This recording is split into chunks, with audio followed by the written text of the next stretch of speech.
At my son's house for dinner, I got a text from an unknown number. Get up and go, don't say anything. I obeyed. Minutes later, the police knocked on their door. They tried to frame me as mentally incompetent to steal my $20 million land. But they forgot one thing: they didn't just steal my retirement. They stole the exact amount I had set aside for the IRS. And you never ever mess with the IRS. I am Owen Mitchell, 73 years old, and I am sitting in a glass cage. They call this a dining room, but to me it's a cage. My son Patrick and my daughter-in-law Nina live in one of those new money mansions in Fairfax, Virginia. Modern is the word they use, which means everything is cold. White marble that echoes every footstep, floor-to-ceiling glass that makes you feel like you're in an aquarium, and furniture that looks like it was designed to punish you for sitting comfortably. The house my wife Rose and I built, God rest her soul, was made of oak and love. This house was built with debt and ego.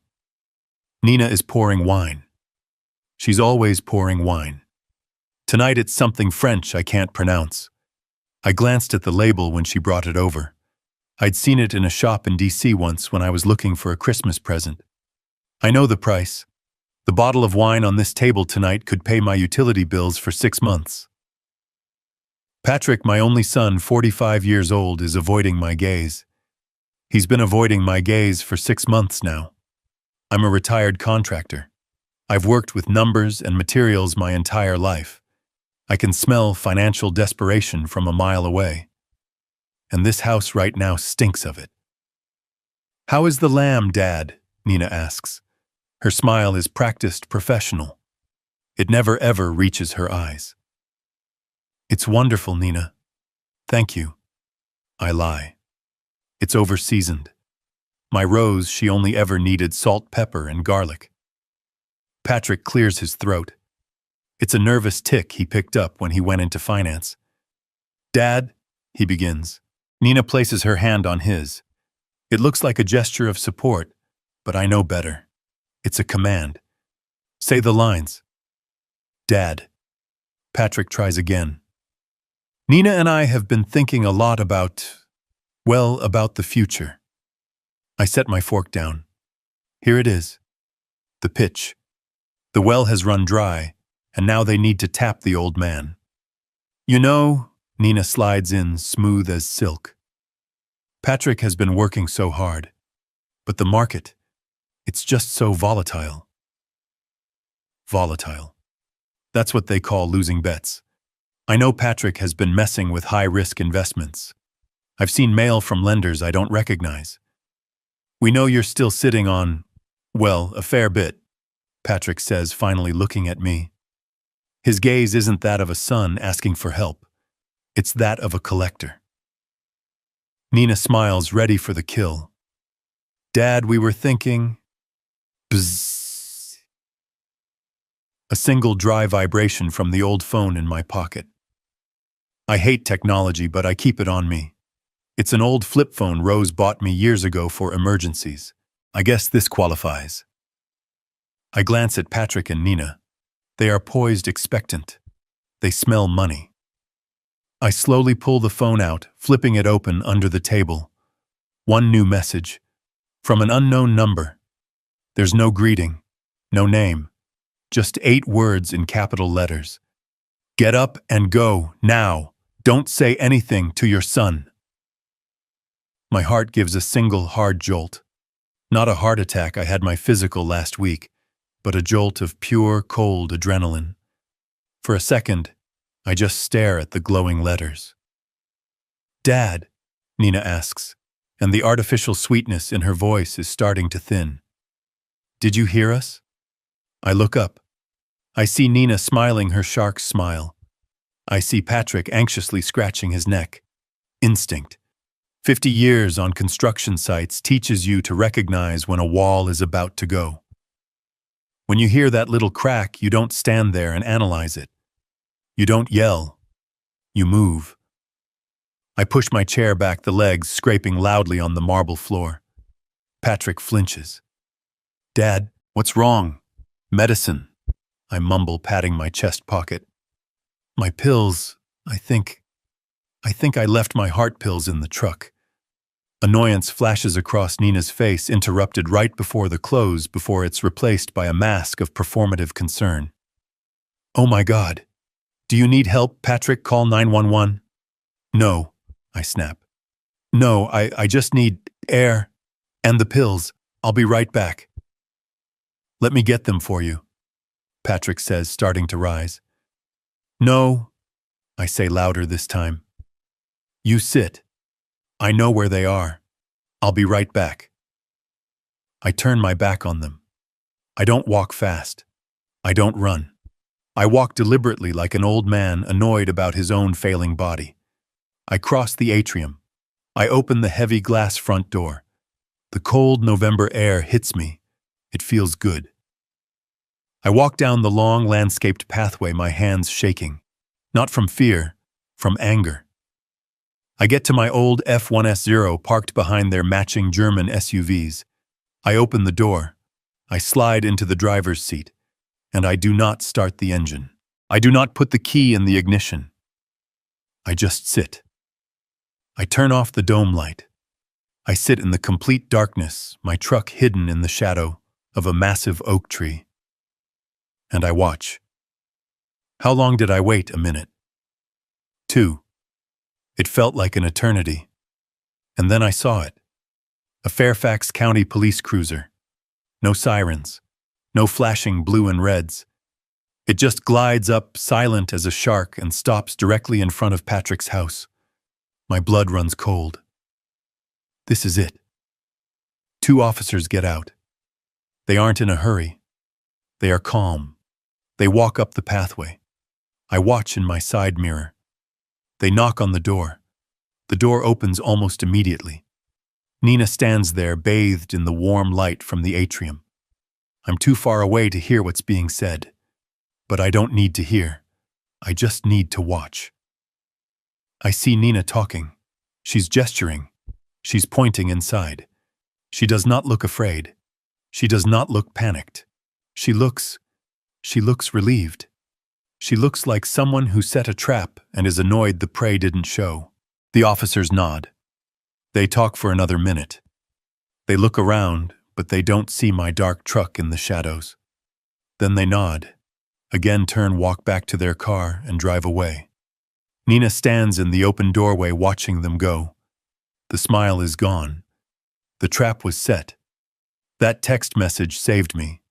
I put the key in the ignition, the sound of the old V8 engine roaring to life in the quiet, wealthy night.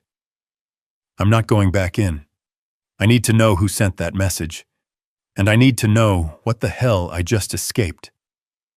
I drove home to the small house Rose and I built with our own hands. The one Patrick and Nina call that sad little box. It's quiet here. It's safe. I sat in my old recliner, the one that smells faintly of Rose's lavender, and I stared at the phone. I tried calling the number back. It went straight to a dead-end tone. Hopeless. My mind was racing. The police. Nina's lack of surprise. The way they were pushing me, cornering me about money. It was a setup. But for what? To scare me, to... What? The phone rang at 2:17 a.m. I snatched it up before the first ring finished. It was the same unknown number. Grandpa? The voice was a whisper. It was cracked with fear. That voice. It hit me like a physical blow. Chloe, honey, is that you? Chloe. My granddaughter. Patrick's daughter, but my girl. 19 years old, smart as a whip and studying 3 states away. She was my and Rose's kid, really. We'd practically raised her while Patrick and Nina were out networking and building their brand. Grandpa, are you okay? Are you home? She whispered, sobbing. I'm fine, sweetheart. I'm home. What's going on? Chloe, how did you know? I'm so sorry, Grandpa, she cried. I did something bad. I hacked my dad's phone bill. I had a feeling. They've been weird. Hacked, my 19-year-old girl. I saw a number they kept calling. She continued, her voice gaining strength. A place called Senior Intervention Services. Senior Intervention. The name sounded cold. clinical. I got scared. So I put a listening app on Mom's phone 2 weeks ago. I know it's illegal, but I just heard them, Grandpa. I heard the whole thing. My blood pressure, which had just started to settle, spiked again. Heard what, Chloe? The plan, she said, her voice breaking. It was for tonight. They were going to confront you. They were going to offer you some business proposal they knew you'd refuse. The lamb, I whispered. The dinner. They wanted you to get angry, Chloe said, the words tumbling out. Mom said you'd get red-faced and start yelling about common sense like you always do. She was right. I would have. And then, Chloe's voice dropped to a terrified whisper. Mom was going to call 911. She was going to tell them her elderly, confused father-in-law was having a psychotic break and acting erratically. She was going to say she was scared for her physical safety. The police car, the officers. They weren't there for a robbery. They were there for me. They were doing a wellness check, Grandpa, Chloe confirmed my dawning horror. If you had been there yelling and confused, they would have taken you for a 72-hour psychiatric hold. My hands were shaking so hard I could barely hold the phone. They were going to have me committed. That was the trap. That was the first step to declaring me mentally incompetent, to taking everything. I tried to call you, she sobbed, but your phone was off. I drove to my friend's dorm. I used her phone to send that text. I didn't know if you'd get it. I just prayed. You saved me, Chloe, I said, my voice thick. Honey, you saved my life. It's not just that, Grandpa, she said, and the fear was back in her voice, sharp and immediate. What else? That's why I hacked their accounts in the first place. My tuition payment. It was declined. What do you mean declined? I paid your tuition for the whole year back in August. I know, she said. But I got an alert. My student portal. It's locked. The payment was clawed back. Grandpa, they locked me out of my college fund. The college fund I had set up. The one I was the sole administrator on. But that's not possible, I said. I'm the only one with access. Grandpa, she said, her voice small. I think you need to check your main accounts, not just my college fund. All of them, right now. I hung up the phone. The silence in the house was absolute. Chloe's voice, that terrified, sobbing whisper, check your main accounts, right now, was echoing in the empty room louder than any shout. My hand was steady as I placed the old flip phone on the table. That's what scared me. I wasn't shaking. I wasn't panicked. I was cold. A deep, penetrating cold that started in my gut and spread outward, numbing my fingertips. I stood up from my recliner. The old springs groaned in protest. I didn't run. I walked. I walked down the short hallway of the house Rose and I built with our own 2 hands. The walls are covered in our life. Patrick, 8 years old, missing his 2 front teeth, holding a Little League trophy. Chloe in her kindergarten cap and gown, grinning a gap-toothed smile that was all Rose. And a picture of Rose and me, 20 years old, standing on the bare patch of land that would become our home. I stopped at the small desk in the corner of the living room. Patrick and Nina bought me this computer last Christmas. To stay connected, Dad, Patrick had said, clapping me on the shoulder. To manage your finances. I remember Nina smiling. It's all online now, Dad. It's so much easier. I looked at the machine. I hate this damn thing. But I learned to use it. I learned to use it to pay my bills, to check the weather, and to manage the nest egg. The nest egg. 50 years. 50 years of getting up before the sun. 50 years of swinging a hammer in the August humidity and digging foundations in the January frost. 50 years of back-breaking work, of calloused hands, of sacrificing vacations so we could put something away. Rose and I, we weren't flashy. We didn't take the trips to Aspen that Nina obsesses over. We didn't drive the German cars that Patrick leases. We saved. We built a life and we built a fund. $850,000. It wasn't just money. It was security. It was a promise to Rose that I would never be a burden. It was the fund for Chloe's education. It was the proof, the tangible result of a life lived with honor and hard work. My hand was steady on the mouse. I clicked the icon for my web browser. I clicked the bookmark Patrick had so helpfully set up for me. Fidelity Investments. The login page loaded. Username omitchell73. My fingers moved over the keys. Password. My password was Rose1975. The year we bought the land. The year our life truly began. I hit the enter key. The little blue circle on the screen spun and spun. Loading. My pulse was a slow, heavy drum in my ears. I realized I wasn't breathing. I forced the air out of my lungs. "Don't be a fool, Owen," I whispered. "Chloe's a kid. She's just scared. The tuition thing is a glitch, a bank error." The page loaded. My name was at the top. "Welcome, Owen." And underneath it, my total portfolio value. I stared at the number.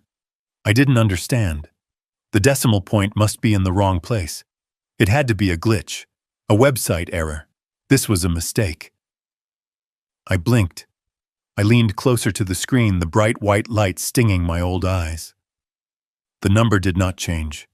$12.30. I didn't yell. I didn't cry. I didn't punch the wall. I just sat there. I stared at the screen, a strange, quiet ringing starting in my ears. $850,000. Gone. My contractor's mind kicked in.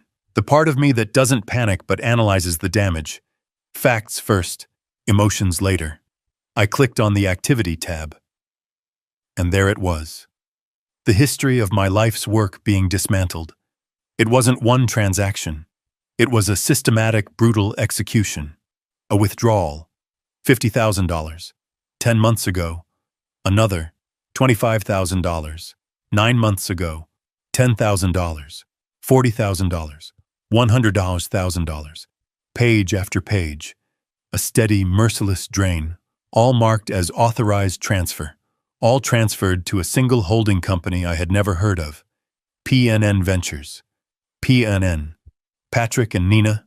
The dates. I looked at the first withdrawal. 10 months ago, the day after my hip surgery. The day Nina came to the hospital. "Just some routine papers, Dad," she'd said, her voice full of that fake sympathy. "Just in case, so I can help pay your electric bill and manage things while you're on the pain meds." I was lying in that bed, foggy from the morphine, grateful for her help. I remembered her holding the thick stack of documents. "Sign here, and here, and just initial here." A durable power of attorney. I didn't just give them permission to pay my electric bill. I gave them the keys to my entire life. They stole it, all of it. They stole 50 years of my sweat and Rose's sacrifice. They used her name, Rose1975, to log in and bleed us dry. And tonight, the dinner, the police, the wellness check. It all crashed into place. This wasn't a new plan. This was the end of their plan. They had the money. They were just waiting for me to find out. And they had an answer ready for when I did. They were going to have me declared incompetent. They were going to make me the crazy old man. When I finally screamed, "They stole my money," the world would only pat me on the head, slip a sedative in my applesauce, and say, "Of course they did, Owen. Now let the nice doctor help you." They had left me $12.30. An insult. An oversight. Or just the crumbs they couldn't be bothered to scrape up. It didn't matter. The coldness in my gut solidified. It turned from ice to steel. They thought they had left me with nothing. They were wrong. They left me with $12.30, and they left me with a purpose.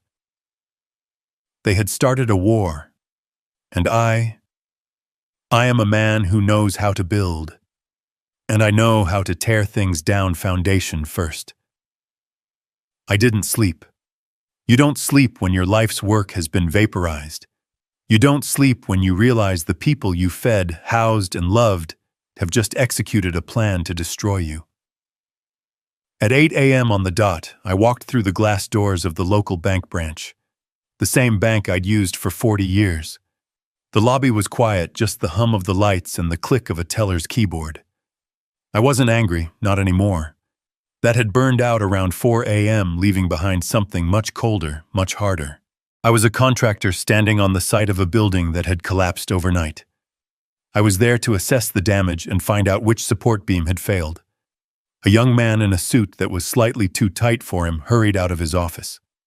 "Mr. Mitchell, Kyle," he said, holding out a clammy hand. "You called Kyle." I'd seen him around. He was the new branch manager. He looked nervous. He should be. "I'm here to report a theft," I said, my voice flat. I didn't sit down. $850,000 from my 401k. Kyle swallowed. "Mr. Mitchell, please come into my office. Let's review the accounts." He led me into a small glass room. He sat. I stood. "I've already reviewed them," I said. "PNN Ventures. Every cent. I want to know how you let it happen." Kyle's face went pale. "Mr. Mitchell, I assure you I looked into this as soon as your name appeared on my morning schedule. The transactions. They are all legal." "Legal." The word felt foreign. "Legal. A man's life savings being drained by a company he's never heard of.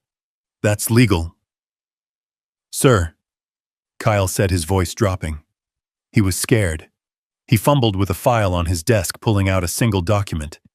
He slid it across the desk to me. "We have this on file." I picked it up. It was a photocopy, but it was clear enough. Durable power of attorney. And at the bottom on the signature line, a shaky, spidery scrawl that I recognized. Owen Mitchell. It was my signature. And just like that, the bank office dissolved. I wasn't standing in front of Kyle. I was lying in a hospital bed. The smell of antiseptic and stale coffee. The rhythmic, annoying beep of the heart monitor. The dull, heavy throbbing ache in my right hip, a constant reminder of the titanium replacement I'd just received. 10 months ago. I was 72, groggy and floating on a warm, comfortable cloud of morphine. The door to my room had opened. "Nina." "Oh, Dad," she'd whispered, her voice overflowing with a syrupy concern that I, in my drugged state, mistook for love. "You look so tired. How's the pain, Foggy?" I remember mumbling. "But I'm okay." She'd smiled, patting my good arm, and then she'd pulled a thick stack of papers from her designer handbag, a stack that would have made me suspicious on any normal day. "Dad, I'm so sorry to bother you with this," she'd said, "but the bank, well, you know how they are. Just a bunch of formalities." She had a pen, one of those expensive-looking ones. "What is it?" I'd asked, my eyes struggling to focus. "Oh, it's a just-in-case form," she'd said, breezing past the words. "It's just so I can help you. You know, to make sure your electric bill gets paid, your property taxes. We wouldn't want you to get a late fee just because you're in here recovering, would we?" "No," I'd said. That's good. Thank you, Nina." "Of course," she'd cooed. She'd fanned the papers out. "It's a lot of nonsense, mostly. Just sign here and initial here." I remember my hand shaking. The pen felt heavy. "Oh, you're all wobbly."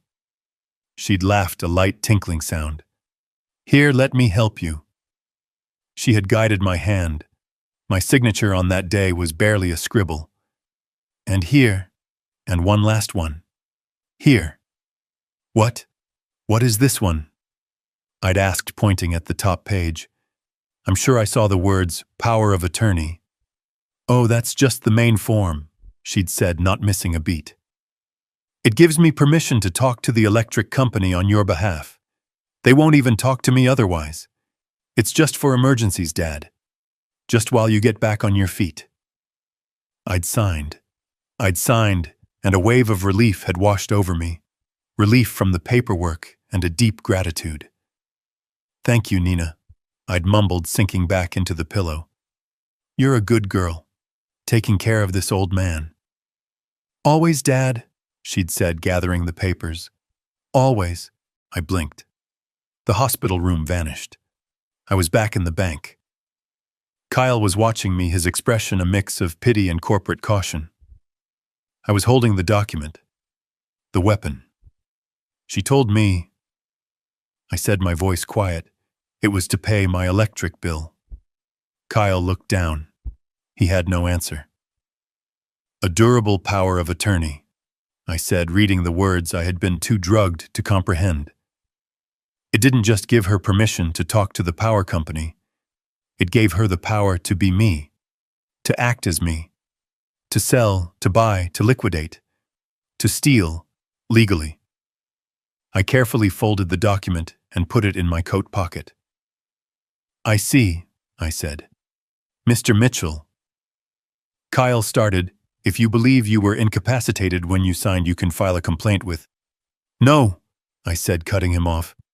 You've been very helpful, Kyle. I turned and walked out of his office. I walked past the tellers, past the welcome mat, and out into the cold morning air. I finally had it.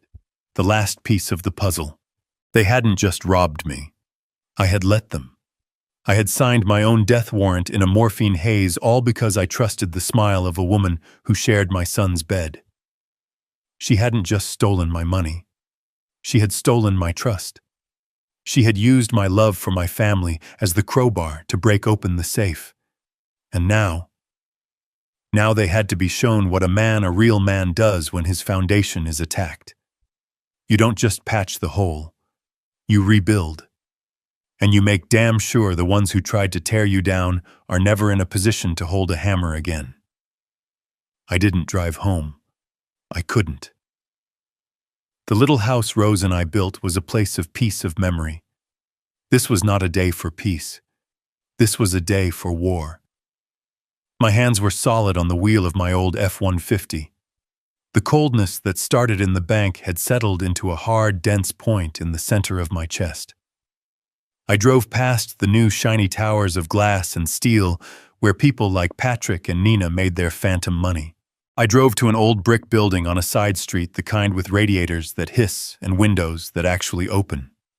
The faded gold leaf on the second-floor window read, Joseph Russo, Attorney at Law. Russo isn't the kind of lawyer Patrick would ever hire. He doesn't have a view. His office doesn't have a receptionist offering sparkling water. It has a secretary, Gloria, who's been with him for 40 years and looks like she could break a man with a single disappointed stare. His office smells of old paper, worn leather, and coffee that's strong enough to strip paint. Russo handled the will when Rose passed. He's the one who looked me in the eye and told me, "Get your affairs in order now, Owen. Trust is good, but paper is better." I guess I didn't listen hard enough. Gloria saw me walk in. She must have seen the look on my face. She didn't ask me if I had an appointment. She just picked up her phone, said, "He's here," and buzzed me through. Russo was on his feet, standing by his massive, cluttered desk. He's a man my age, but he carries the energy of a stressed-out bear. "Owen," he said. It wasn't a greeting. It was an assessment. "You look like hell. Sit." I sat in the hard wooden chair that was probably older than I was. And I told him. I told him everything, and I did it the way I'd build a house foundation first.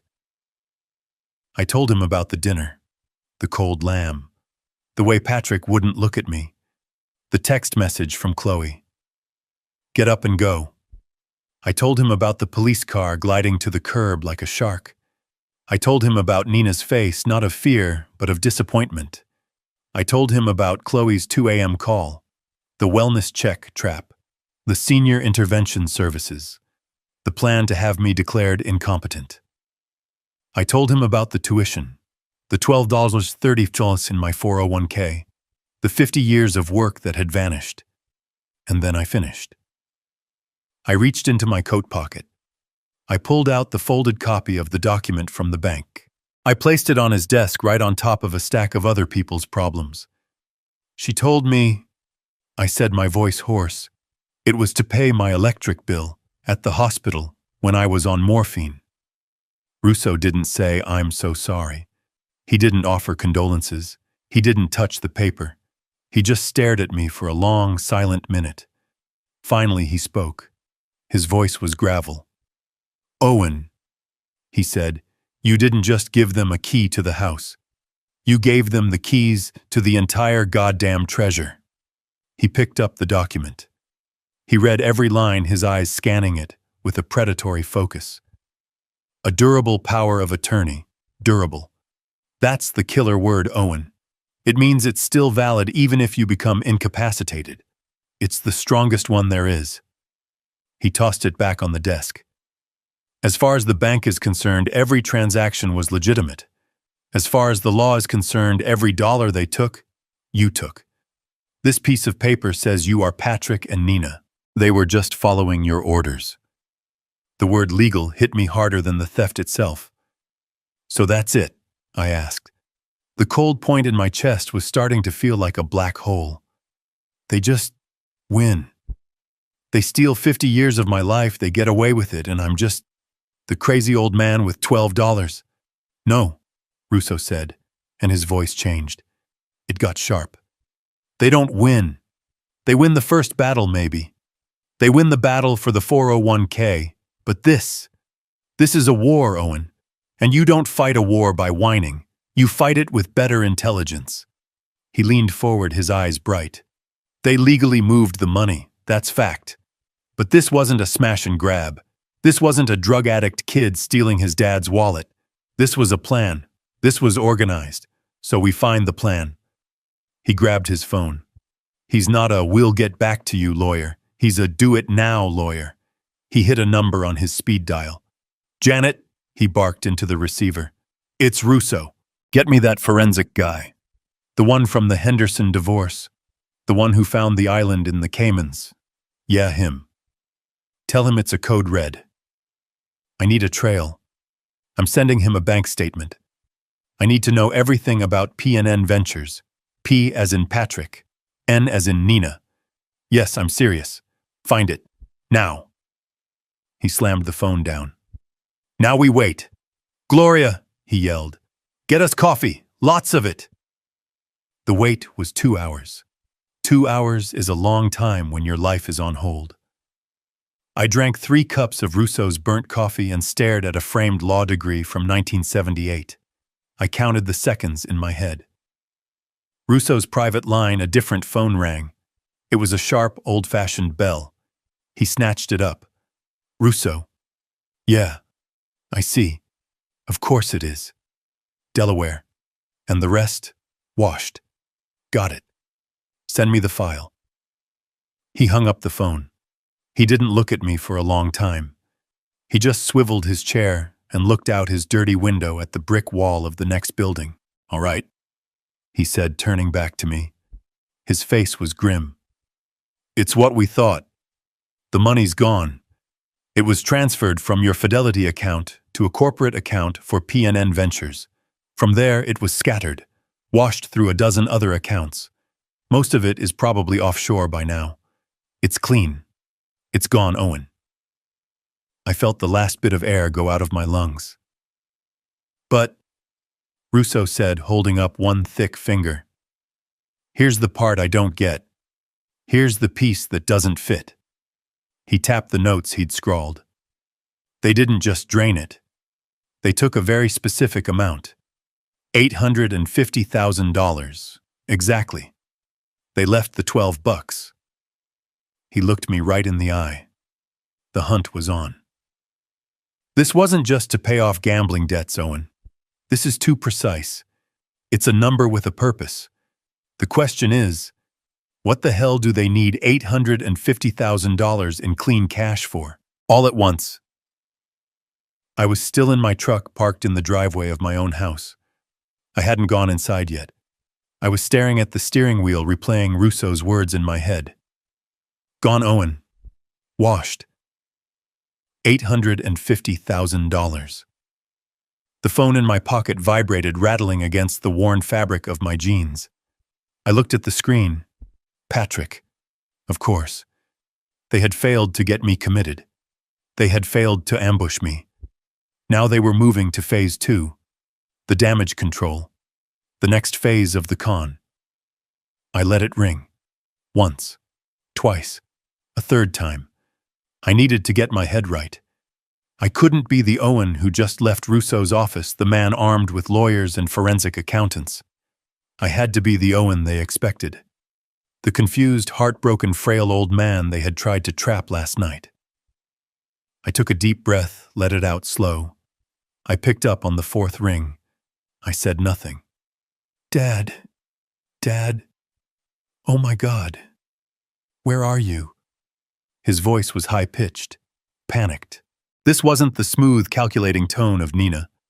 This was the voice of my son Patrick, a weak man who was in over his head. He sounded genuinely terrified. Dad. Are you there? We were so worried. The police came. The police were at the house. I held the phone away from my ear for a second. I had to get the voice right. I had to sound like the man whose pills were in the truck. Patrick, I said, my voice gravelly. I intentionally made it crack. What's all the yelling? I'm at home. Home, he almost shrieked. Dad, where did you go? You just walked out. In the middle of dinner, Nina was worried sick. She thought you were having a heart episode or something. I wasn't feeling well, I mumbled, playing the part. That lamb, it was too rich. I came home. I took my medicine. I must have fallen asleep. I let the lie sit there, a perfect, plausible excuse from a 73-year-old man. What's this about police son? Silence. A beat of pure, unadulterated hesitation. He was a terrible liar. He always had been. He was panicking, searching for the next line in the script, but he had lost his place. He was expecting me to be there, confused and angry, when the police arrived. He was not prepared for this. The police, well, I heard a muffled sound, a scrambling, and then a sharp whispered, "Give me the phone, you idiot." And just like that, the amateur was out. The professional was in. The sound of the phone changing hands, and then the performance began. Owen. It was Nina. Her voice was thick with emotion, as if she was speaking through tears. It was a masterpiece of vocal control. Oh, Owen, thank God. Thank God you're home. We were terrified. A sob. A perfectly timed, perfectly pitched sob designed to shatter the defenses of a grieving old man. If I hadn't seen her cold, relieved face in the doorway last night, I might have even believed it. If I didn't know about P&N Ventures, I might have felt pity. Nina, I said, playing my part. What's wrong? Why are you crying? What's going on? Oh, Dad. She sniffed, and I could practically hear her dabbing a tissue at her dry eyes. We were so scared. When you left, you looked so pale. And then not 10 minutes later, the police at the door. We thought something terrible had happened to you. We thought, oh God. We didn't know what to think. You liar. The words formed in my head, cold and sharp. You knew exactly what to think. You're the one who called them. You were just angry your trap was empty. But I said nothing. I just made a small, confused sound. The police go saw, but why Chomo? We don't know, Bao. She lied again, seamless. They said they got an anonymous tip about a disturbed elderly man at our address. Can you imagine someone must be playing a horrible joke? She was good. She was covering her tracks, blaming an anonymous tip in case I ever investigated. She took a shuddering breath. But Dad, maybe it was a blessing in disguise. What do you mean? Because we have to tell you something. We were going to tell you last night. That's what we were trying to do. That's why we wanted to have this nice dinner. But, oh God, it's all such a mess. I stayed silent. I let her spin the web. I let her hang herself with her own lies. It's Patrick, she whispered as if she was sharing a terrible, painful secret. Oh Dad, he made some mistakes. Some bad business decisions. I pictured Russo's face. What do they need $850K for? He got in. Deep. Nina continued, her voice breaking beautifully. With some very, very bad people, Dad. People who don't care about the law. They were threatening us. Threatening our home. Threatening... Her voice caught. Threatening Chloe. And there it is. The master stroke. The final turn of the screw. Use my granddaughter. Use the one person in that family I truly love as a human shield for their own greed. The coldness in my chest flared into a white-hot point of rage. But I banked it. I swallowed it. I let the confused old man stay in control of my voice. Chloe, I whispered. They threatened Chloe. We didn't know what to do. She wailed, the tears flowing freely now, a torrent of crocodile tears. We were drowning. Patrick was a wreck. He was going to lose everything. The house, the family. Our family, Dad. So, she said, her voice dropping as if in shame.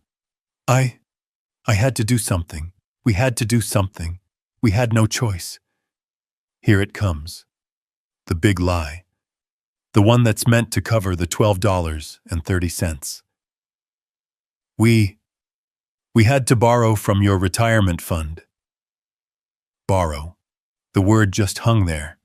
Not steal, not embezzle, not commit felony-level fraud against a trusting old man who was lying in a hospital bed. Borrow. A clean, simple, sanitized word to cover the filth of what they had done. We knew you'd help us if you understood, she cried, the words tumbling out. But we were so ashamed. We couldn't bear to tell you. We just needed to fix the problem to save the family. It was the only way. We took the money to pay them off, Dad. The bad men are gone. We're safe. Patrick is safe. Chloe is safe. All thanks to you. I waited. I let the silence stretch. I let her wonder if I had hung up, if I had collapsed. I needed her to fill the silence. Dad, are you there? Please say something. Please don't hate us. You took the money, I said, my voice hollow, as if the life had been drained from it. My 401k. We'll pay it back, she blurted out way too quickly. The promise of a desperate liar. Every single cent, Dad, I swear on everything we have, we will pay it back. She'd almost said it. She'd almost sworn on Rose's grave. The rage I was holding down almost broke free. Don't you dare. It's just, she said, her voice suddenly small, fragile, the hook landing after the bait. We fixed the immediate problem. The bad men are gone. But we just need one more thing. One more favor, Dad, and I swear we will spend the rest of our lives making this right for you. Please. I closed my eyes. I saw the $850,000. I saw Russo's confused face. It was a number with a purpose. And I finally understood. The 850K wasn't the goal. It was just the buy-in. It was just the first part of the con. And now, after all the lies, all the tears, and all the theater, here was the real reason for the call. "What?" I said, my voice barely a whisper. "What do you need?" I stayed silent. I let that last desperate, "What do you need?" hang in the air between us. I needed her to say it. I needed to hear the words. Nina's voice, which had been a torrent of fake tears, suddenly became very calm, very focused. The actress was gone. The closer had just stepped in. "The land, Dad," she said, her voice dropping to a confidential, reasonable whisper. "The land out in West County." The land. My fingers, which were gripping the steering wheel of my truck, tightened. I could feel the old worn leather against my skin. What land?" I asked, playing dumb. "You know," she said with a little impatient sigh, "that big empty property you and Rose bought. Years ago, it's just sitting there, Dad. It's just woods. It's not doing anything. It's not helping anyone." Not helping anyone. I closed my eyes. And I wasn't in my truck anymore. I was standing with Rose, my Rose. Her hair was still brown back in 1975. We were standing on a hill looking out over 500 acres of untouched Virginia forest. Oaks, hickories, and a little creek that ran through the valley. It had taken every dime we had, and we'd bought it. It wasn't an investment. It was a promise. It was our sanctuary. It was the place I took Patrick camping. It was the place I taught Chloe how to identify a cardinal's call. It was the place I had scattered Rose's ashes under the biggest, oldest oak tree on the property. And Nina just called it empty property. She just called it woods. "Dad," she said, her voice sharpening, pulling me from the memory. "Are you listening?" "I'm here," I said. My voice was just a rasp. "It's the solution, Dad," she said, her voice brightening again, sensing the close. "It's the only way we can make this right.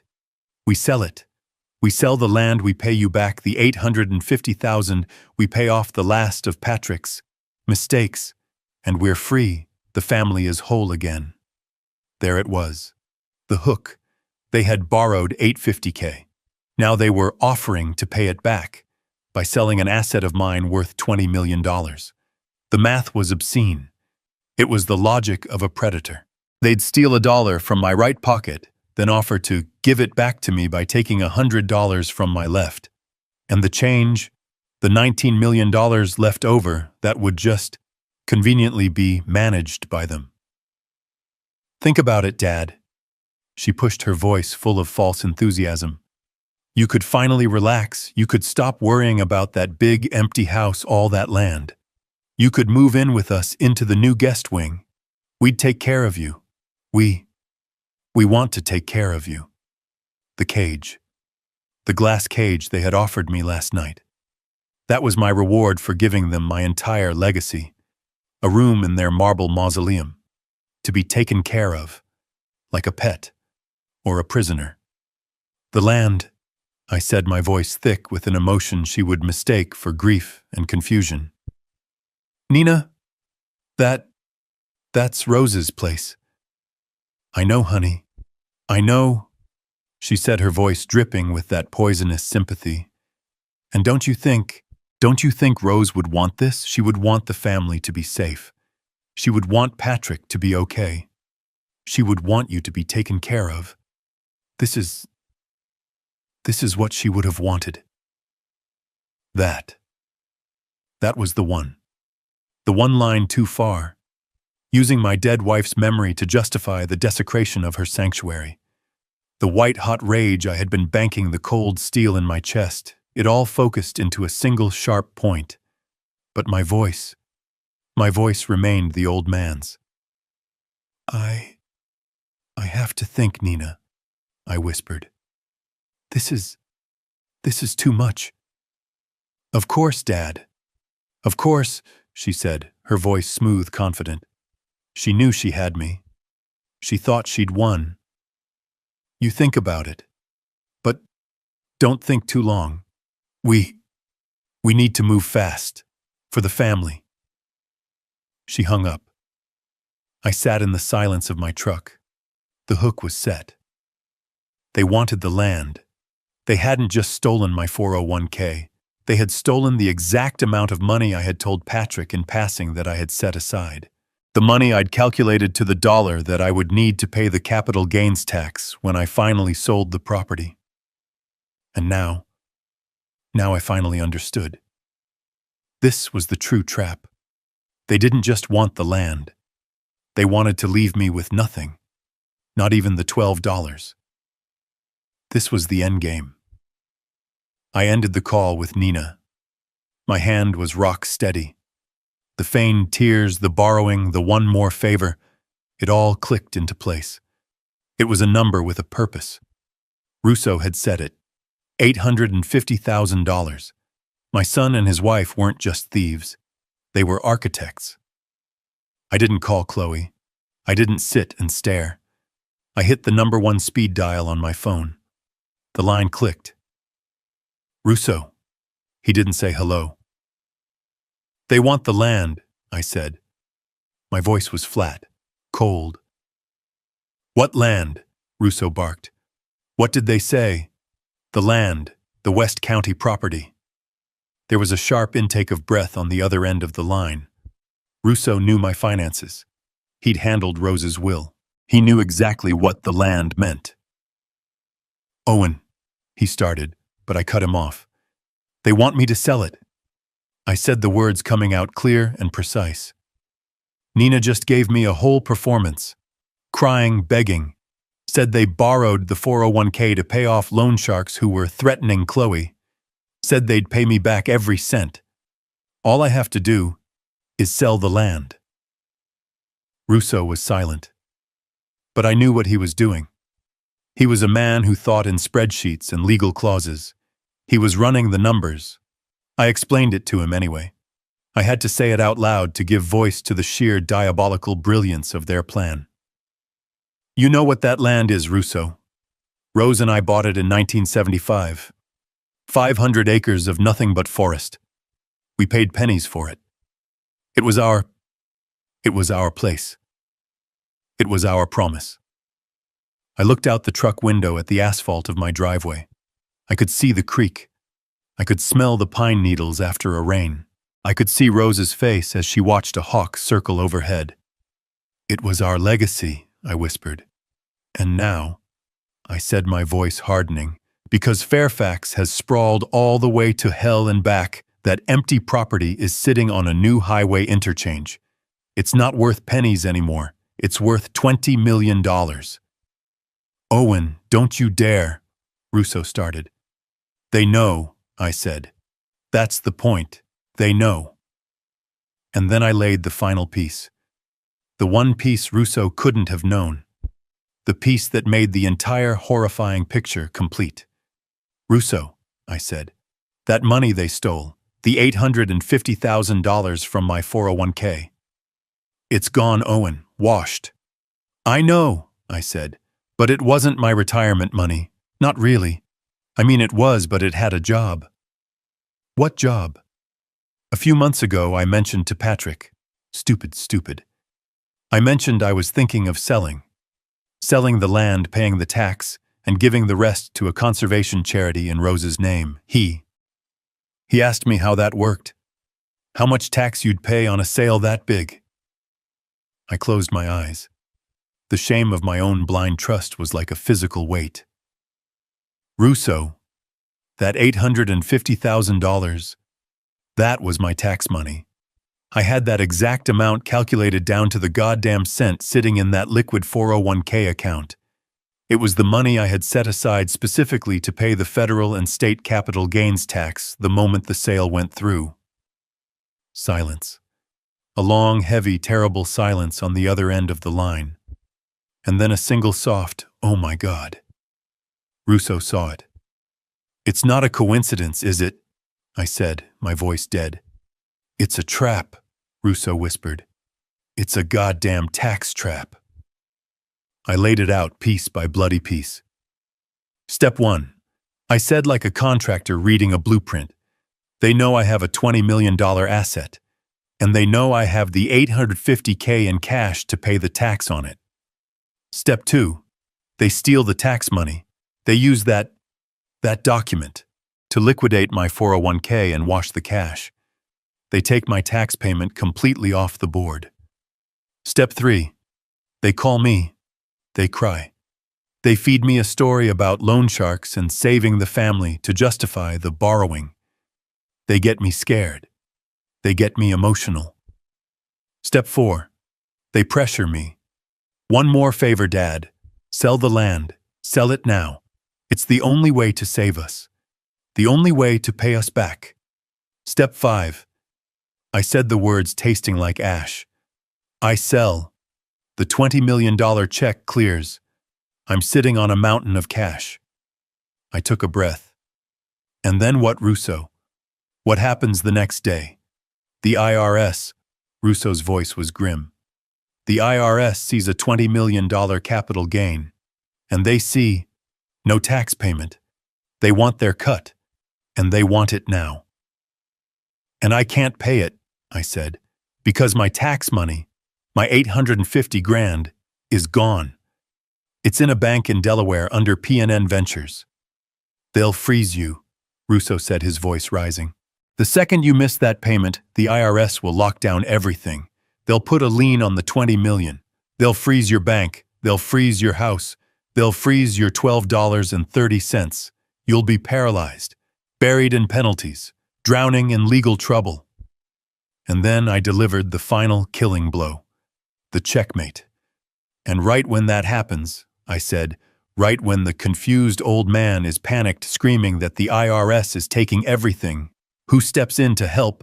I could hear Russo's sharp intake of breath. Them, I said. Patrick and Nina. They'll swoop in. Don't worry, Dad. We'll handle the lawyers. We'll manage the accounts. And they'll use that same power of attorney, or worse, the incompetence card they tried to play last night, to rescue me. They'll manage the $20 million. They'll manage me right into that glass cage they call a guest room. They'll take everything. And they'll do it, legally. It was a perfect plan. It was brilliant. It was cold. It was absolute. They weren't just thieves.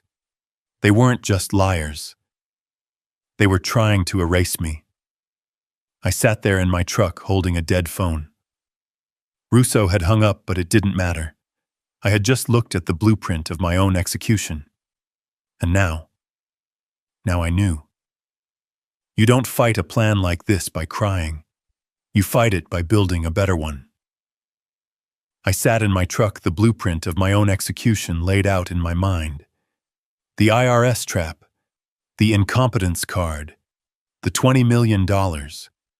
It was a perfect plan, a work of art in its own sociopathic way. I started the engine. The old V8 rumbled to life. They thought they were building a cage for me. They were wrong. They were just giving me the blueprints. And I'm a contractor. I know blueprints. I know how to find the load-bearing wall. I know where the weak points are. And I know how to set a demolition charge. I picked up the phone. I hit speed dial 1. Russo, he answered. He sounded like he'd been pacing. Owen. What's next? I'm drafting a revocation for that POA right now. We'll have it filed in an hour. No, I said. My voice was calm. The cold, hard point of steel in my chest was now my guide. What do you mean, no? He barked. They have the keys to the kingdom, Owen. We have to lock the damn door. You're right, I said.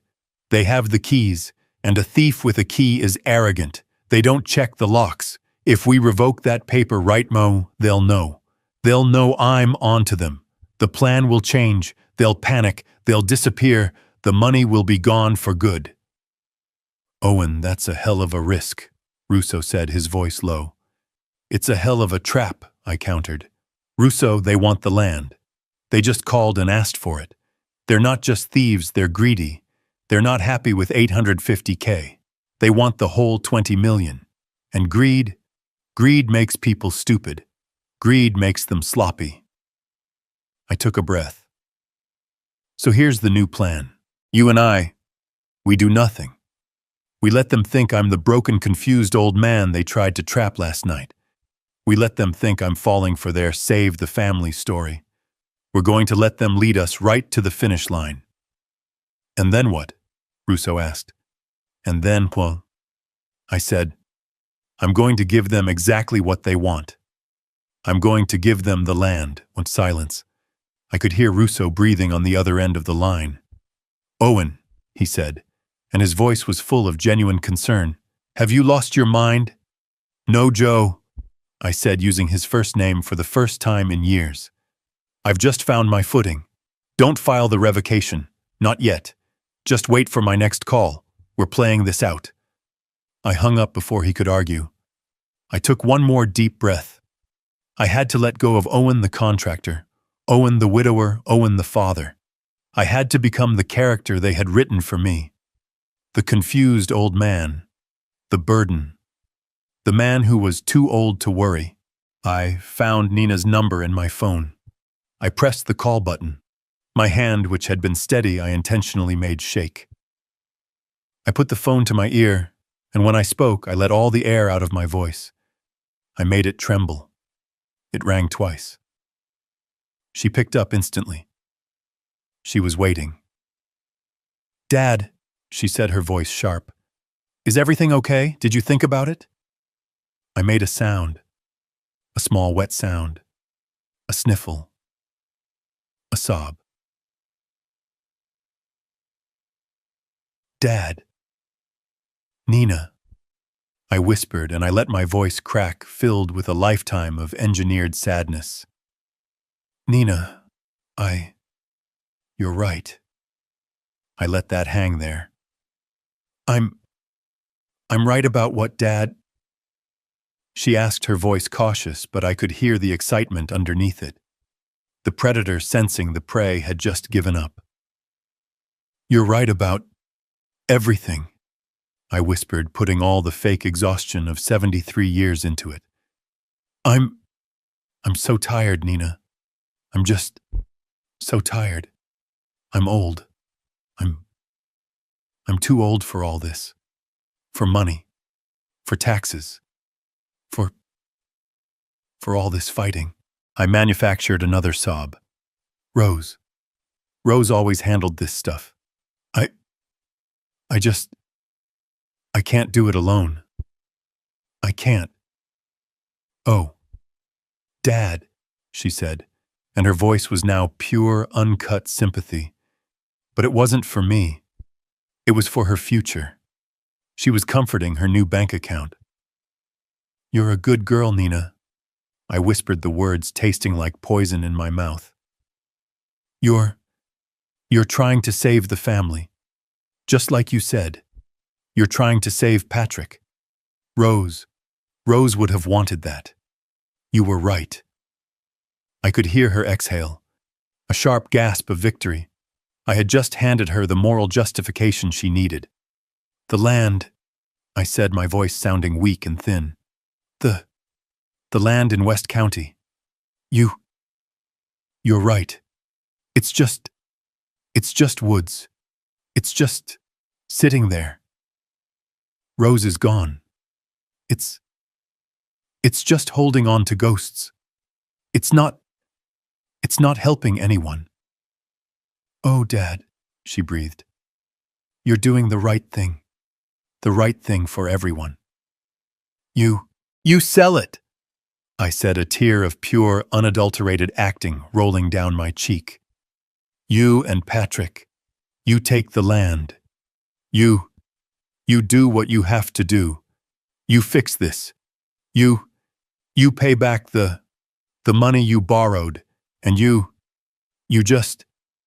take care of the rest. You manage it. I'm too old. I'm done. The dam broke. Oh, Dad. Yes.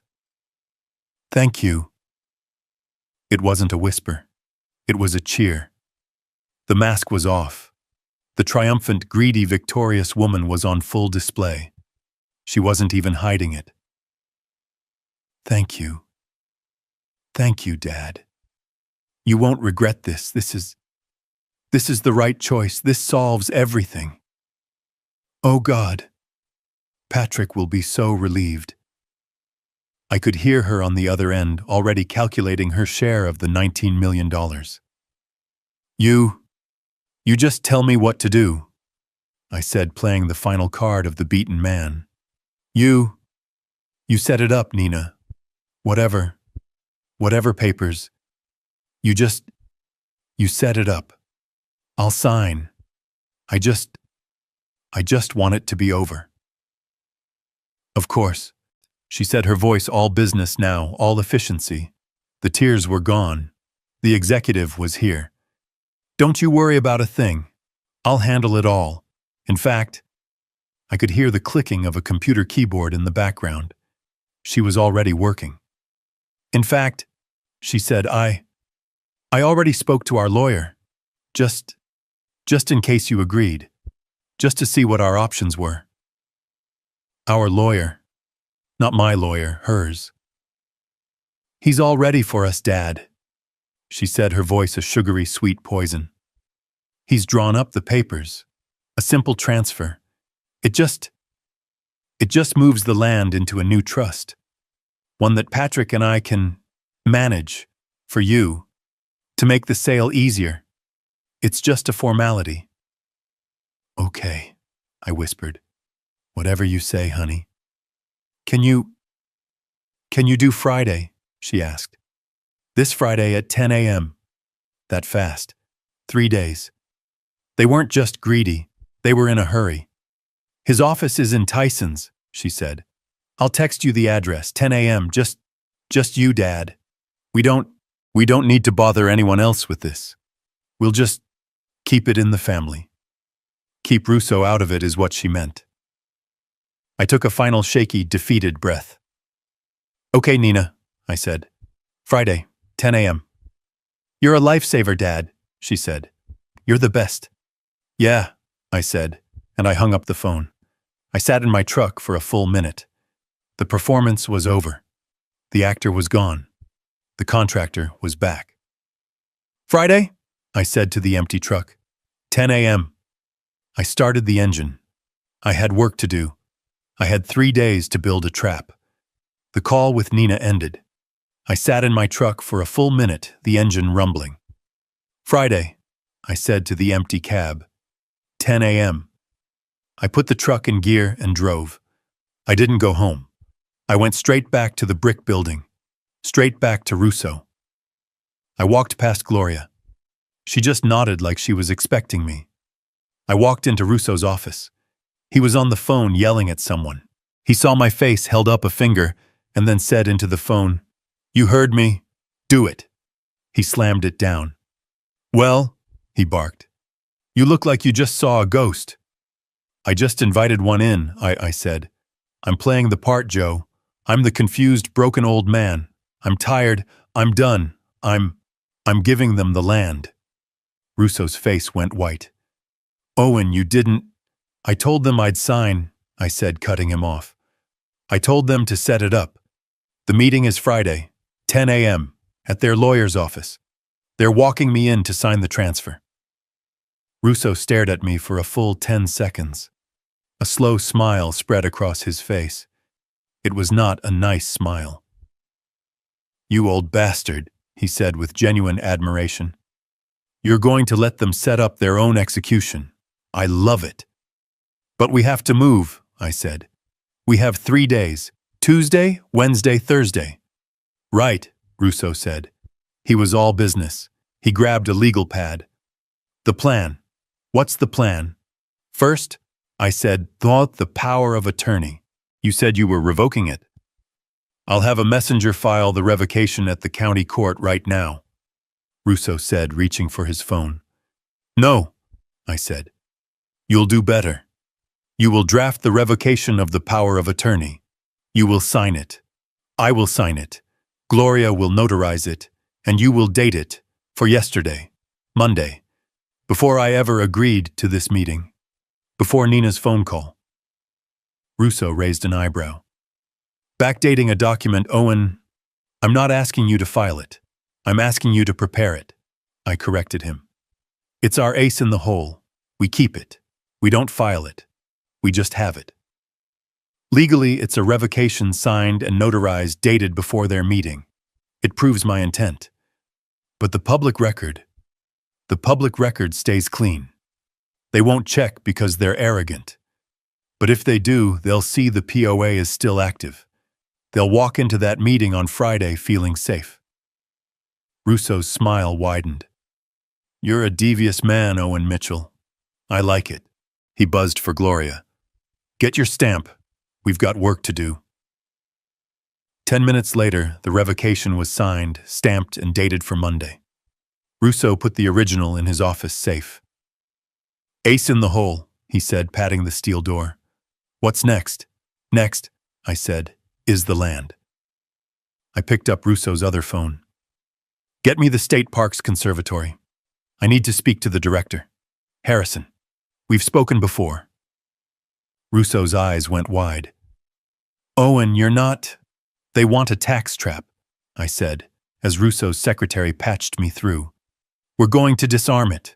We're going to take the bullet out of the gun. The line clicked. Mr. Harrison, please, this is Owen Mitchell. There was a pause. Owen, good to hear from you. How are you? I've been better, Director, I said. I'm calling about our conversation last year. About the West County property. The 500 acres. Yes, of course, Harrison said, his voice becoming more formal. A beautiful piece of land. As I said, if you ever consider. I said. I'm giving it to you. Silence. Complete silence. Owen. Harrison said, his voice cautious. I think I misheard you. A donation of that size. All of it, Sean, I said. The full 500 acres. I'm donating it to the State Parks Conservatory. No money, no exchange. A full charitable donation. My God, Harrison breathed. Owen, that's a $20 million gift. That's the single largest donation in the history of the Virginia park system. I have 2 conditions, I said, my voice like iron. Yes, anything, Harrison said. First, I want it named. The Rose Mitchell Memorial Preserve. Done, Harrison said, his voice thick with emotion. It would be an honor. Second, I said, and this is the hard one. It has to be done. Not talked about. Not in committee. I mean signed, sealed, delivered, and filed with the county recorder by 5 p.m. this Thursday. The silence was back, but this time it was tense. Owen, Harrison said, that's impossible. A land transfer of this magnitude. The state legal department, the title searches the environmental reviews. It takes months, sometimes years. You have 3 days, I said. Tuesday, Wednesday, Thursday. My lawyer is Joseph Russo. He's sitting right here. He has the original deed from 1975. He has the surveys. We will give your team everything you need. You want this land, you get it done by Thursday. Otherwise, the deal is off. I was bluffing, but he didn't know that. This is a tax trap, Owen, Russo whispered to me, his hand over the receiver. You give this away, you get a massive tax deduction. You won't owe the IRS a dime. You'll be getting a refund for the rest of your life. I nodded. That was the point. Harrison came back on the line. Mr. Mitchell, Owen, my team is already on their way. Send us what you have. We'll make it happen. We will not sleep. Good, I said. Neither will we. I hung up. Russo looked at me. Do you have any idea what you just started? A race, I said, and we're not going to lose. Wednesday was a blur. It was a hurricane of paper. Russo's office became a war room. He brought in 2 other lawyers from his firm, land use specialists, who looked like they hadn't seen sunlight in a decade. The state sent their top 3 attorneys. The conference table was buried in maps, deeds, and title reports from 1975. I sat in the corner, drinking burnt coffee and signing my name. Mr. Mitchell, we need you to sign the initial grant deed. Mr. Mitchell, this is the affidavit of clear title. Mr. Mitchell, this is the environmental waiver. My hand, the one that had held a hammer for 50 years, was cramping. I felt like I was signing my life away. You are Owen, Russo said, dropping another file in front of me. You're signing the old one away. Now this one. This is the statement of donation. You need to write in your own words why you are doing this, for the record. And he handed me a pen. I wrote. I wrote about Rose. I wrote about the promise we made in 1975. I wrote about the creek and the old oak tree and the hawks. I wrote that this land was her soul and that it belonged to everyone, not to the greed of a few. As I was finishing, my cell phone rang. My personal phone. The flip phone. It was Patrick. My blood ran cold. I motioned to Russo, who went silent. I stepped into the hallway. I had to be the old man. I had to be the victim. I let my voice tremble. Hello. Dad. Hey, just checking in. He sounded cheerful. He sounded like a man who was about to win the lottery. Oh, hi, Patrick, I said, leaning against the wall, pretending to be weak. I'm not feeling great. Oh no, what's wrong? He asked. But there was no real concern. It was just a script. Just my heart. It's been fluttering, I said. This whole thing, son, it's a lot. I'm glad it's going to be over. Exactly, he said, bright and breezy. That's why I'm calling. You're doing the right thing, Dad. The right thing for the family. Nina is she's just so relieved. We all are. She's a good girl. I lied, the words tasting like acid. Taking care of everything. She's the best, he said. So, we're still on for Friday 10 a.m. Yes, son, I said. I'll be there. I have to go. I'm just very tired. Okay, Dad. You get some rest. And hey, you don't need to bring anyone you know like Russo or any of those guys. It's just a simple signing. Just us. Just family. Keep it in the family. Okay, son, I whispered. Just family. I hung up. I walked back into the conference room. Russo looked at me. They're checking the trap, I said. They're making sure the bait is still there. Good, Russo growled. Let them. Now sign this. It's the final transfer deed. Thursday, D-Day. By 11 a.m. the final packet was assembled. It was 6 inches thick, Mr. Harrison from the conservatory arrived, his suit rumpled, looking like he hadn't slept in 2 days. He had a checkbook. What's that for? I asked. The filing fee, Harrison said. For the county, it's $1. He shook my hand, his grip firm. Mr. Mitchell, on behalf of the people of Virginia, I'm speechless. This is a legacy. Just make sure her name is on the sign, I said. We signed, I signed, Harrison signed, Russo and the state's lawyer signed as witnesses. It was 1:00 p.m. It's done, Harrison said, beaming. No, it's not, Russo said, grabbing the packet. It's signed, but it's not real. It's not real until it's filed with the county recorder. If we don't get this stamped by 5 p.m. today, it's just a stack of paper. He looked at me. If Nina's lawyer files his transfer at 9 a.m. tomorrow, and this isn't in the system, a judge will have a nightmare trying to figure out who owns what. We have to be first. We have to be official. He handed the packet to a young junior lawyer, a kid who looked like he was about to run a marathon. Go, Russo ordered. Go to the courthouse. Do not stop. Do not talk to anyone. Get this to the recorder's desk. Get the stamp. Call me the second it's done."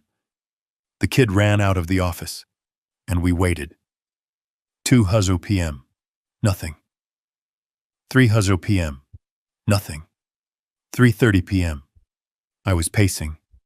"What's taking so long? It's just a stamp."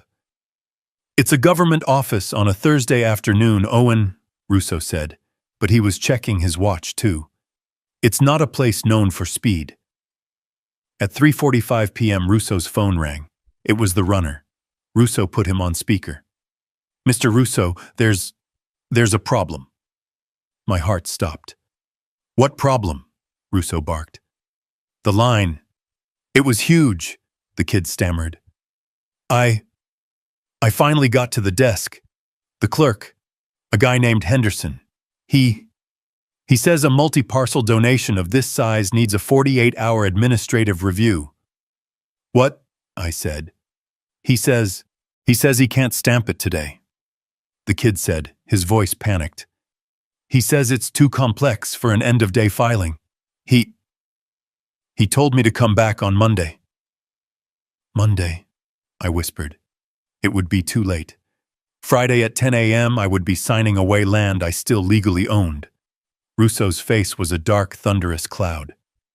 "Henderson," Russo growled, his voice a low threat. "That lazy bureaucratic. He's not complex, he's lazy. He wants to go home early." Russo grabbed his own coat. "Son, you stay right there. Don't move. I'm coming." Russo looked at me. "I'm going to the courthouse." "I'm coming with you," I said. "No, you stay here. You need to be clean. This is the part of the job I get paid for. This is the legal part." He was gone. I sat in Russo's office. Harrison sat with me. We didn't talk, we just waited. 4 p.m., 4:15 p.m., 4:30 p.m. The courthouse closed at 5. At 4:45 p.m. my phone rang. It was Russo. I snatched it. "Joe." "It's done," Russo said. He sounded exhausted. "What? How?" "Let's just say," Russo said, "that Mr. Henderson and I have a long history." I reminded him of a certain zoning variance he approved back in '98, the one that if it ever came to light would be very complex for his pension. "Joe." "He suddenly found the time," Russo said, cutting me off. "He reviewed it. He stamped it. He recorded it. It's in the system." As of 4:42 p.m. Thursday, November 2nd, he took a deep breath. "Owen Mitchell, you are officially a man of very modest means. You own your house, your truck, and $12.30. You no longer own 1 square inch of land in West County." I sat down. A wave of something washed over me. Not victory, not sadness, relief. It was done. "Thank you, Joe," I whispered. "Don't thank me yet," Russo said. "You've got a big day tomorrow. Go home, get some sleep. Remember the plan." "What's the plan?" I asked. "You're the old man," Russo said. "You're confused, you're tired, you're sad. You go to that meeting, you let them talk. You let them walk right into the room. Let them say everything they want to say. Let them hang themselves. And then, you just be the man who has nothing left to lose. Because as of right now, you're not." "Okay," I said. "Friday, 10 a.m. I hung up. The trap was built. The bait was gone. Now all I had to do was wait for the rats to show up. The land was gone. The Rose Mitchell Memorial Preserve was officially filed, stamped, and recorded. It was Thursday evening, 4:46 p.m. The race was over. Harrison, the director from the conservatory, had actually hugged me, tears in his eyes, before he and his legal team cleared out. Russo and I were left alone in his conference room, which looked like a bomb of legal paper had detonated. We sat in the silence. "So," Russo finally said, rubbing his eyes from exhaustion. "It's done. You're a poor man, Owen. Congratulations."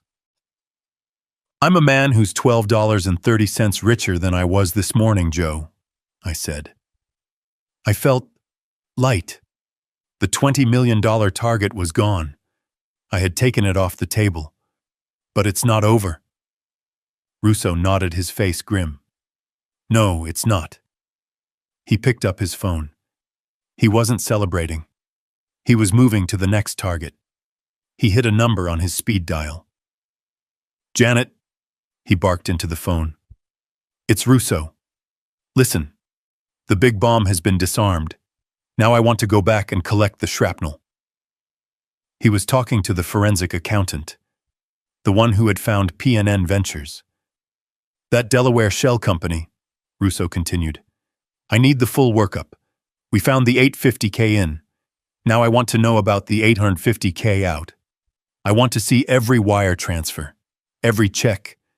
Did they pay off a credit card? Did they buy a car? Did they pay off a loan shark?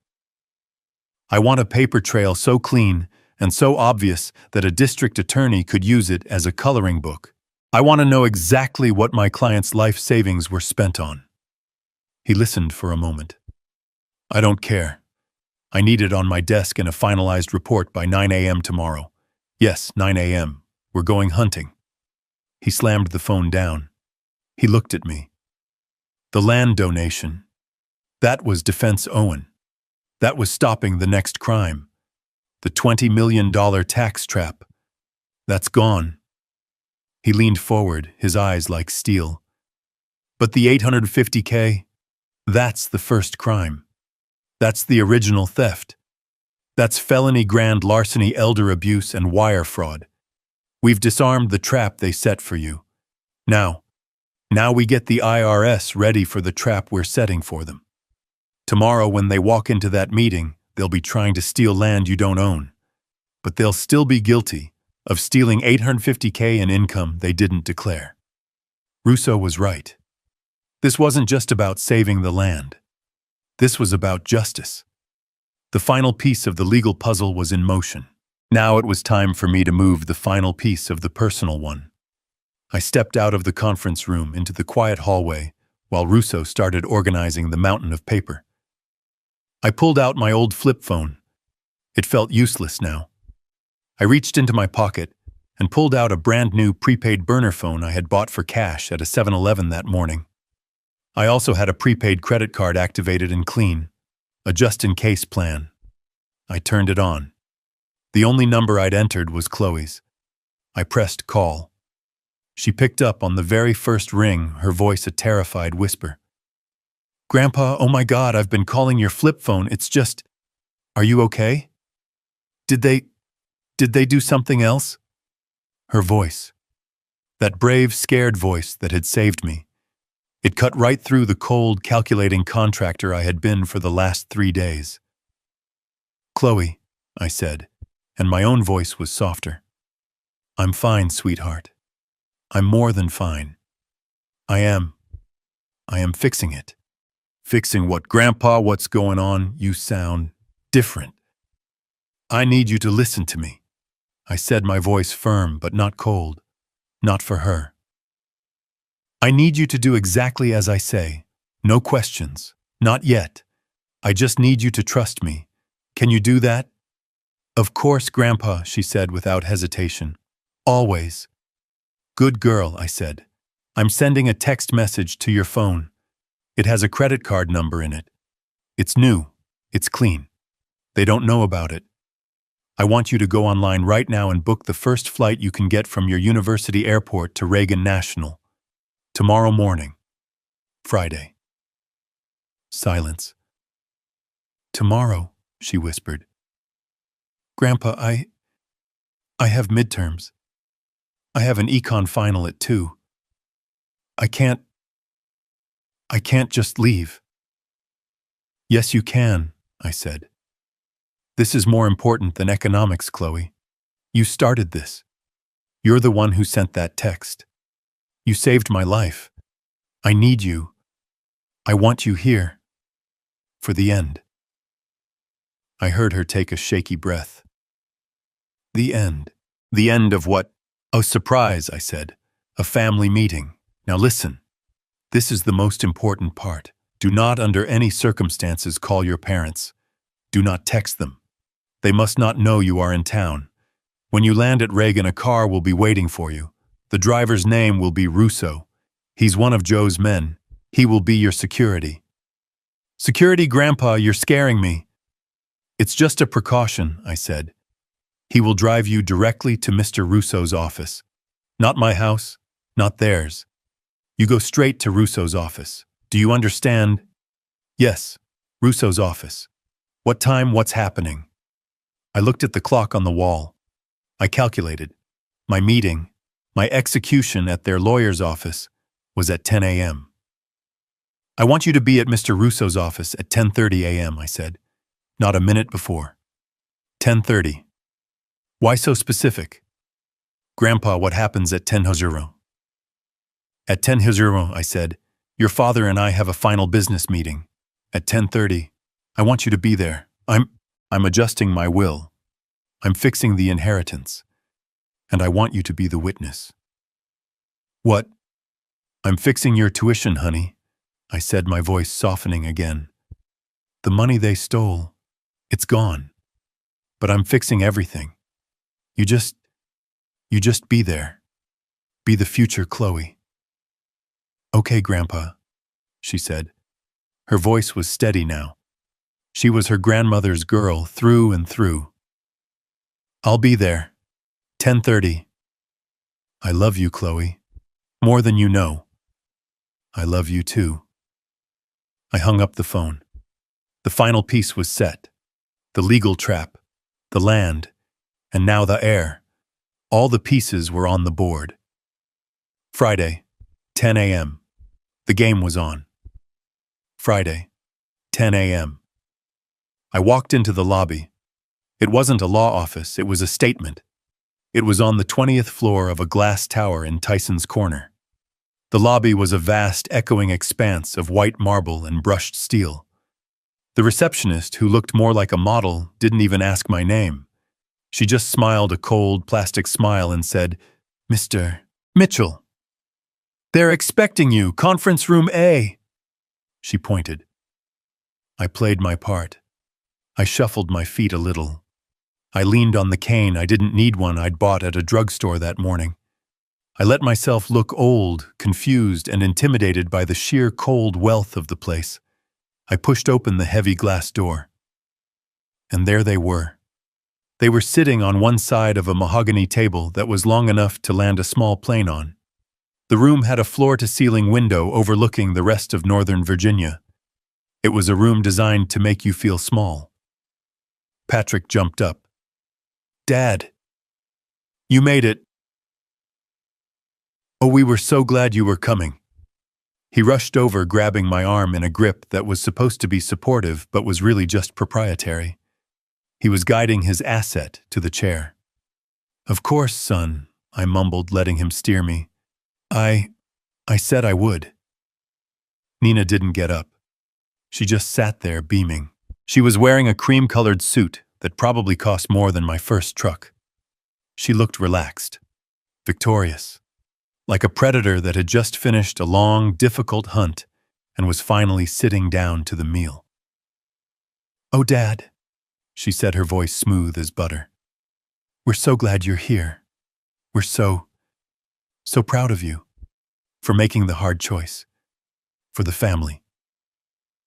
For the family. The words echoed in the sterile room, and then I saw the third man. He sat at the head of the table. He was in his late 40s with perfect hair, a perfect suit, and a smile that didn't have an ounce of warmth. He was a shark. This was their lawyer. Dad, Patrick said, gesturing. This is Mr. Slade. He's our guy. He's going to help us with all the paperwork. Slade stood up. He glided, he didn't walk. He extended a manicured hand. Mr. Mitchell, an absolute pleasure. I'm just here to make this transition as smooth as possible for you. Transition. Like I was a dying man being moved to hospice. I let my hand tremble as I shook his. His grip was firm, dry, and completely impersonal. Let's get started, shall we? Slade said, smiling at Nina like they were sharing a private joke. We all sat. Patrick and Nina sat on one side, a united front. I sat on the other, the confused old man alone with his ghosts. Slade opened a beautiful leather-bound portfolio. He slid a stack of paper across the polished table. It was thick, at least 20 pages bound by a blue legal cover. Now, Mr. Mitchell, Slade began, his voice a soothing, patronizing drone. This is just a formality, a simple document to make everything easier for you. As Nina and Patrick explained, you're transitioning your assets. This simply moves the West County property. He tapped the cover.